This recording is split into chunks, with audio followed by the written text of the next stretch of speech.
আজি সন্ধিয়া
ঘৰুৱা কামৰ পৰা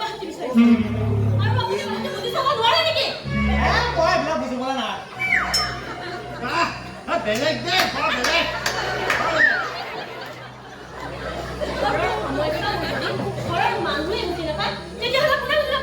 কোনে বুজিব কি জানো মই এইবিলাক বুজিবলৈ নাই মোৰ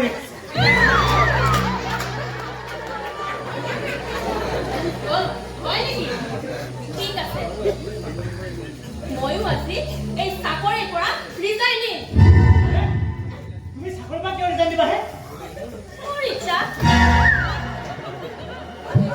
খুচিলে তুমি ৰিজাইন দিলে আমি খাম আপুনি যি খায় চাকৰি বাকৰি নাই মই তোমাক ক'ৰবাত খুৱাম য'ৰ পৰা খায় নাখালে দেখোন আমি মৰিম মোৰ ইচ্ছা তুমি খাইছো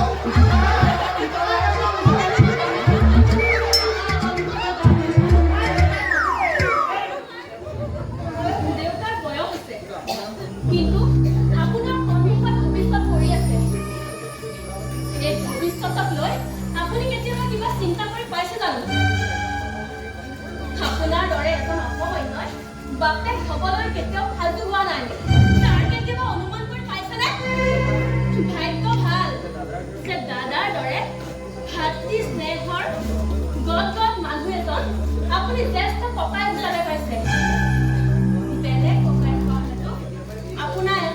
আপোনাক এই ঘৰৰ পৰা কেতিয়াবা বাহিৰ কৰি পঠিয়ালে কিয় বাহিৰ কৰিব দাদাই মোক খুব মৰম কৰে এতিয়া সেই আটাইখিনি মৰম আপুনি পাব বুলি ভাবি নাথাকিব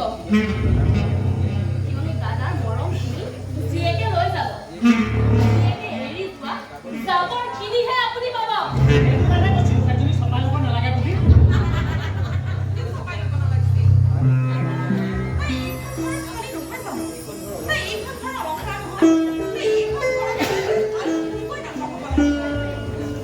হ'লেও তাই বৰ কাৰণে মোক কেঁচা টোপনি ভাঙি যায় আপোনাৰ কাষত যে কান্দি কান্দি মই গাৰু তিয়াই দিওঁ তেতিয়া আপোনাৰ টোপনি নাকানে কিয় তুমি আকৌ কিয় এজন অপদাৰ্থৰ প্ৰেমত পৰাৰ কাৰণে মাৰ আগত গালি নাপাৰিবা কিন্তু মাৰ আগত মাক কৈ দিয়াচোন